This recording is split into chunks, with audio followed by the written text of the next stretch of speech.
महाराष्ट्रात एक असं गाव आहे ज्याला लोक मिनी स्वित्झर्लंड म्हणतात. पहिल्या नजरेत हे गाव स्वर्गासारखं वाटतं, पण या स्वर्गात एक अशी शांतता आहे जी तुम्हाला सुरुवातीला जाणवणार नाही. कारण या गावात 30 ते 35 वर्षाखालील एकही माणूस राहत नाही.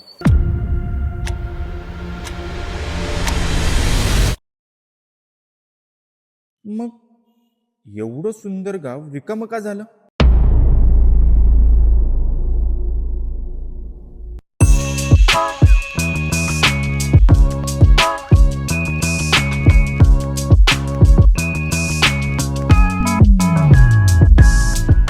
हे गाईज, मी हिमांशू तुमचं स्वागत करतो एका नव्या व्लॉगमध्ये.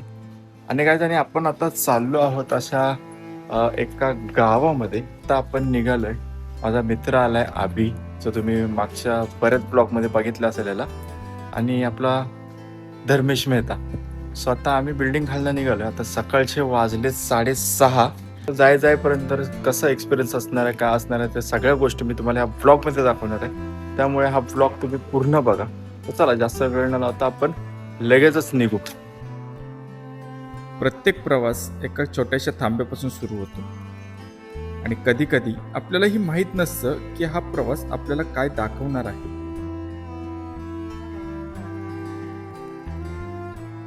आजचा रस्ता फक्त एका ठिकाणी जाण्यासाठी नव्हता, तो एका गोष्टीपर्यंत पोहोचण्यासाठी होता.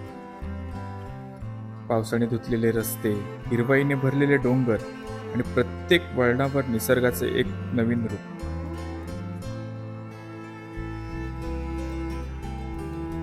या रस्त्यावर अजूनही लालपरीची धाव सुरू आहे. वर्षानुवर्ष कितीतरी कथा हिचं वाट पाहत आली आहे.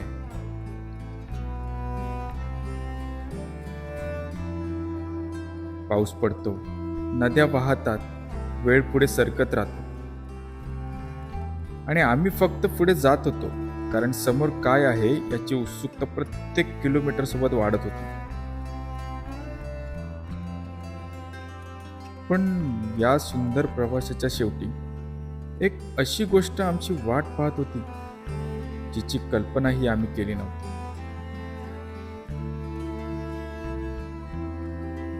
सो गाईज, आता आपण आलो आहोत लहुसे गावामध्ये. रायगड जिल्ह्यातलं हे लहुसे गाव आहे. पोलादपूरच्या जवळपासच एक लहुसे गाव आहे, आणि त्या गावाला आपण आता निघालोय. सो खूप भारी क्लायमेट आहे इकडे, आणि तुम्ही माझ्या मागं बघू शकता एवढं भारी नदी वाहते. आणि हे लहुसे गाव बरेच जणांना माहीत नाही काय कसं काय. सो त्यामुळे आम्हाला ह्या सगळ्या गोष्टीचा एक्सपिरियन्स घ्यायचा, त्यामुळे आम्ही ह्या लहुसे गावामध्ये चाललोय. आणि या लहुसे गावाला मिनी स्वित्झर्लंड असं पण बोलतात. सो त्यासाठी आपण ह्या ठिकाणी जातोय. बघू, आपण एक्सपिरियन्स घेऊ काय या सगळ्या गोष्टीचा. सो चला, आता आम्हाला एक लोकेशन भेटलं म्हणून आम्ही या ठिकाणी थांबलो होतो. हे बघायला, दृश्य बघायला झाली. सो आता आपण इथनं निघू आणि लवकरच आपण लहुसे गावामध्ये पोहोचू. या गावाबद्दल मी खूप ऐकलं होतं, महाराष्ट्राचं मिनी स्वित्झर्लंड. पण मला निसर्गापेक्षा या गावाची गोष्ट जाणून घ्यायची होती.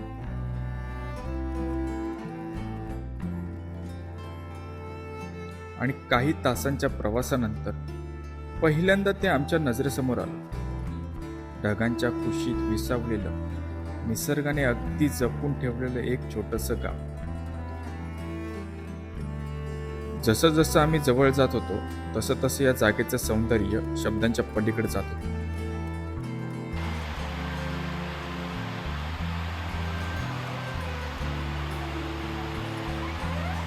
कधी कधी निसर्गाशी बोलण्यासाठी शब्दांची गरज नसते, फक्त थांबावं लागतं.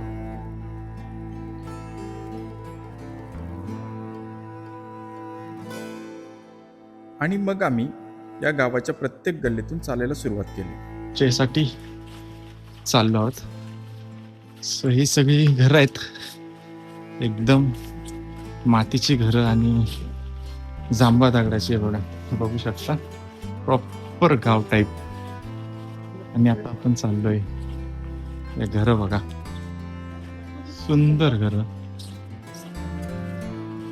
फुल गावाची वाईफ.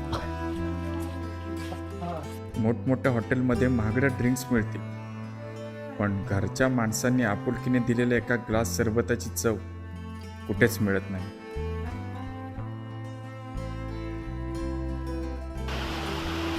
या घराच्या अगदी बाजूलाच ही नदी वाहते. जणू या गावाचा श्वासच या पाण्यातून वाहतो. प्रत्येक गावाची एक ओळख असते आणि या गावाची ओळख फक्त त्याच्या सौंदर्यात नाही तर त्याच्या साधेपणात आहे. इथं वेळ धावत नाही, तो नदीसारखा शांतपणे वाहत राहतो. काही ठिकाण तुमचं स्वागत शब्दांनी करत नाही, निसर्गच तुमचा पाहुणचार करतो. चला आता आपण या गावात फिरूया आणि बघूया या सुंदर गावात अजून काय काय दडलंय. आणि गाईज आता आपण चाललो आहोत हे गाव एक्सप्लोर करायला. सो मी तुम्हाला या सगळ्या गावामधल्या सगळ्या गोष्टी मी तुम्हाला दाखवतो. प्रत्येक गल्लीत एक वेगळी शांतता होती, पण ती शांतता अस्वस्थ करणारी नव्हती, उलट मनाला शांत करणारी होती. शहरात लोक एकमेकांकडे बघायलाही वेळ काढत नाही आणि इथं एका छोट्या जीवाची भेटही हसू देऊन जाते. हे गाव फक्त पाहण्याची जागा नाही, हे अनुभवण्याची जागा आहे आणि हळूहळू आम्हालाही या गावाची सवय होऊ लागली होती.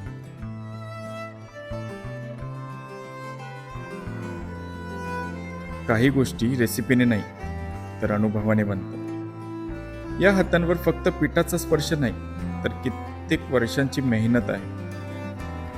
गॅसच्या आचेवर भाकरी शिजते, पण चुलीच्या आचेवर आठवणी तयार होतात.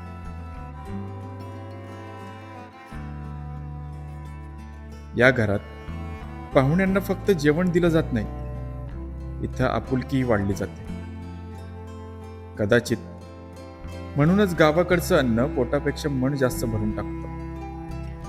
आणि आता आपण आलो आहोत या घरी. आपण आता जेवायला आलो आहोत आणि हे चुलीवरचं जेवण आपण आता आस्वाद घेणार आहोत त्या जेवणाचा. सगळ्यात मोठं सुख काय असतं माहित आहे? जेव्हा समोर येतं घरचं जेवण. वरण भात, चुलीवरची भाकरी, ठेचा, लोणचं, पापड आणि प्रेमाने वाढलेला प्रत्येक घास. काही ताट फक्त पोट भरत नाही, ती मन कायमचं भरून टाकतात.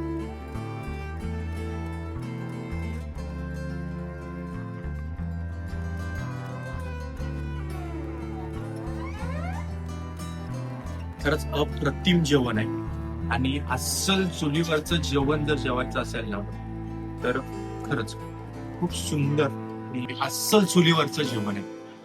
अगदी मिरची, भरलेली मिरची जी बेसनमध्ये करतात, भाकरी, दोन भाजी, डाळ, चटणी, ठेचा, लोणचं, पापड, हे सगळं सुंदर प्रकारे त्यांनी दिलेलं आहे. जसं तुम्ही आधीच्या व्हिडिओमध्ये बघितलं, त्या थाळीचा पूर्ण मी तुम्हाला व्हिडिओ दाखवला. सुंदर जेवण आहे, सुंदर, अगदी गावासारखं जेवण आहे.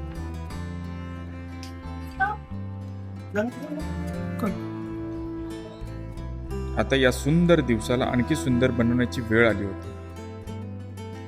शहरात आपण वेळ शोधत राहतो आणि इथं वेळ आपल्याला शोधत येतो. कधी एका नदीत फक्त शरीर स्वच्छ होत नाही, मनही हलकेच वाहून जातं. दिवसभरात या गावाने आम्हाला खूप काही दिलं, पण अजूनही या गावाकडे एक गोष्ट बाकी होती.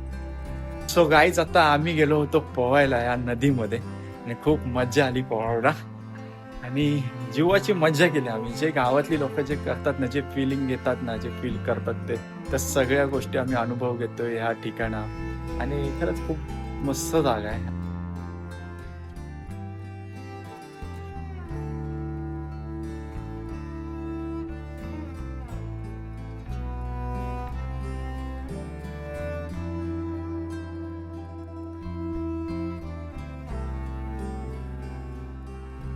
आमच्यासोबत एक बाबा होते, ज्यांच्या चेहऱ्यावर या मातीचं साधेपण दिसत होतं आणि ज्यांच्या प्रत्येक पावलात या गावाचा इतिहास. काही माणसं ओळख करून देत नाहीत, ती जागेशी जोडून टाकतात.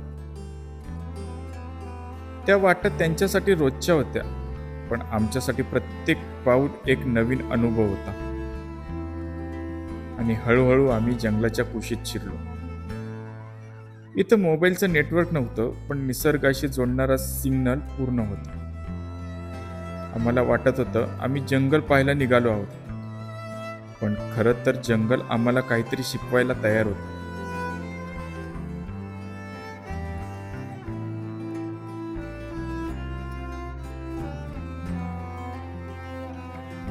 या गावात फिरताना एक गोष्ट मात्र वारंवार नजरेत भरत होती.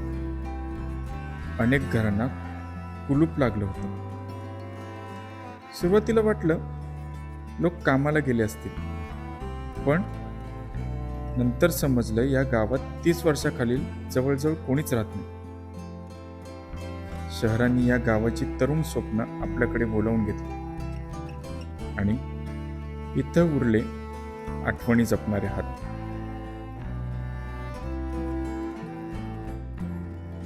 पण माहितीये, इथल्या लोकांनी आम्हाला एक गोष्ट शिकवली. माणसाला आनंदी राहायला खूप काही लागत नाही. फक्त 2 प्रेमाची माणसं आणि आपुलकीने विचारलेला एक प्रश्न, जेवलात ना?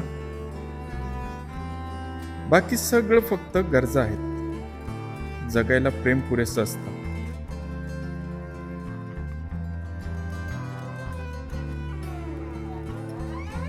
एक नातू होता, एकूण एक. आई मेली, बाप मेला, तिचा नवरा मेला आणि आजीनं त्या मुलाला सांभाळलं, लहानाचा मोठा केला. इतका सांभाळला की तिचं पोट न त्याला गुंडून द्यायची. अशा परिस्थितीत सांभाळून त्याला मोठा केला, शिक्षण दिलं. इतकं शिक्षण दिलं की तो ऑस्ट्रेलियामध्ये. आणि आम्ही गेलो का की आजी वारली, तिथं मुलाला यायला वेळ नाही. तुम्हाला मला वेळ नाही, करून घ्या. सांगा तुम्ही काय करू शकतो. आणि तो जर कमी शिकवला असता तर इथं कुठे मुंबईत राहिला असता. तुझी माती गेली असते. म्हणजे आपल्या हाताने आपण माती करून घेतो. मुलं शिकवा, पण ती तुमच्यापासून खूप लांब जातील. तुमच्या मातीला मिळेल इतकी शिकू नका. या गावातून आम्ही फक्त फोटो घेऊन आलो नाही, आम्ही एक शिकवण घेऊन आलो. घर मोठं असण्यापेक्षा घरात माणसं असणं महत्वाचं आहे. आणि ही गोष्ट मनाला खूप खोलवर स्पर्श करून गेली.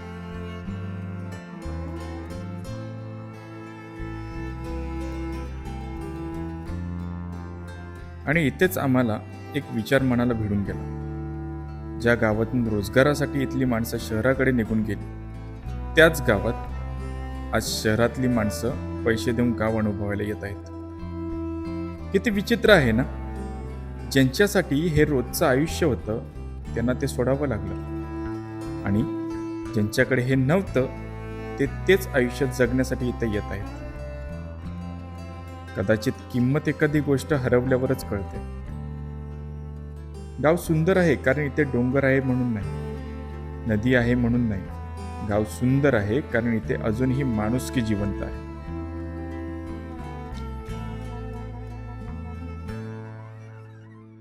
आज या गावातून निघताना एक गोष्ट मात्र मनात कायमची घर करून गेली. जोपर्यंत काही गोष्टी आपल्या जवळ असतात तोपर्यंत त्याची किंमत कळत नाही, आणि जेव्हा त्या आपल्यापासून दूर जातात तेव्हा त्याच क्षणांचा, त्याच आयुष्याचा अनुभव घ्यायलाही पैसे मोजावे लागतात.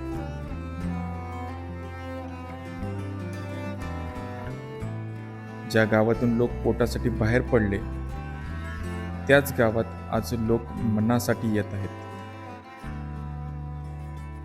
चला आता निघतो. शरीराने या गावातून बाहेर पडतोय, पण मन अजूनही त्या चुलीपाशी बसले, त्या वाहणाऱ्या नदीत भिजते, त्या मातीच्या घरांच्या ओट्यांवर थांबले, आणि त्या प्रेमळ माणसांच्या हसण्यात कुठेतरी आजही हरवून गेले. पुन्हा भेटू अशाच एका नव्या प्रवासात.